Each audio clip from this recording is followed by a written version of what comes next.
बिहार सरकार के मंत्री सुरेंद्र यादव ने सेना को लेकर के एक बयान दिया है जिस पर काफी बवाल हो रहा है। हमारे साथ पार्टी के प्रवक्ता है मृत्युंजय तिवारी, उनसे जान लेते हैं। मृत्युंजय जी, इस बयान को किस तरह से आप देखते हैं? नहीं, देखिए, देश के सेनाओं पर हमें गर्व है।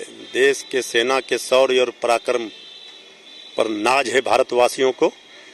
आन बान शान है हमारे देश के जवान, और देश की रक्षा में प्राणों की आहुति देने वाले जवानों पर कोई भी बयान देने से पहले सोचना चाहिए और इससे बचना चाहिए।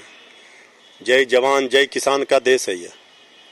इसलिए आदरणीय मंत्री जी ने जो बातें कही, उनका कहने का भाव कुछ और था, संदर्भ कुछ और था। वो अग्निवीर योजना को लेकर कह रहे थे, उसी में कुछ स्लिप ऑफ टंग के कारण वो ये बोल बैठे। फिर भी हम कहेंगे कि देश के सेनाओं पर किसी को भी अधिकार नहीं है कोई सवाल उठाने का। ये कोई पहला मौका नहीं है। इससे पहले भी, मान लीजिए आपने स्लिप ऑफ टंग कहा, ये पहला मौका नहीं है। इससे पहले भी सेना पर उन्होंने सवाल खड़े किए थे। नहीं, उनका हमने कहा कि भाव कुछ और रहता है। बयान वो देना चाहते हैं, जिस संदर्भ में बताना चाहते हैं, वो तो मूल आ ही रहा है कि वो अग्निवीर योजना का विरोध कर रहे हैं। और सेनाओं के इससे पहले भी उन्होंने इस तरह का, तो उन्होंने ये कहा था कि चूंकि सेनाओं को लेकर, देशभक्ति राष्ट्रभक्ति को लेकर या भगवान राम को लेकर, ये सब चीज़ों को लेकर बीजेपी राजनीति करती है, इसे भुनाती है। कहने का संदर्भ कुछ और रहा, लेकिन कुछ बातें ऐसी हो जाती हैं जिससे विवाद खड़ा हो जाता है। मतलब परेशान हो जाते हैं या फिर क्या? परेशान नहीं, चूंकि आज के दौर में तो मीडिया का बहुत बड़ा है।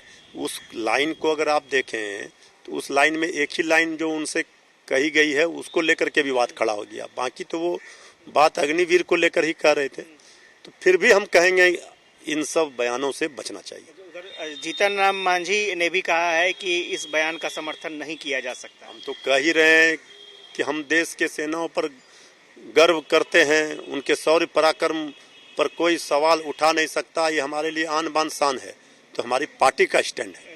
बीजेपी को क्या मौका एक मिल गया? देखिए, बीजेपी तो इसी तरह के मौके के तलाश में रहती है, और उनको तो अगर इस तरह के मौके मिलते हैं तो फिर आप देख ही रहे हैं, दिल्ली से लेकर पटना तक लोग उछलने लगते हैं। तो ठीक है, जो बातें हुई उसका भाव भी पब्लिक समझ रहा है कि उनका कहने का कतई ये मतलब नहीं था कि सेना का अपमान हो।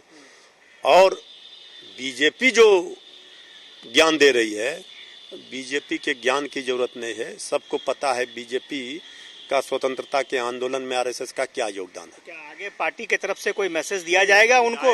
हिदायत तो पार्टी नेतृत्व तो इन सब चीजों को देखती है, संज्ञान लेती है, उस पर हिदायत भी देती है।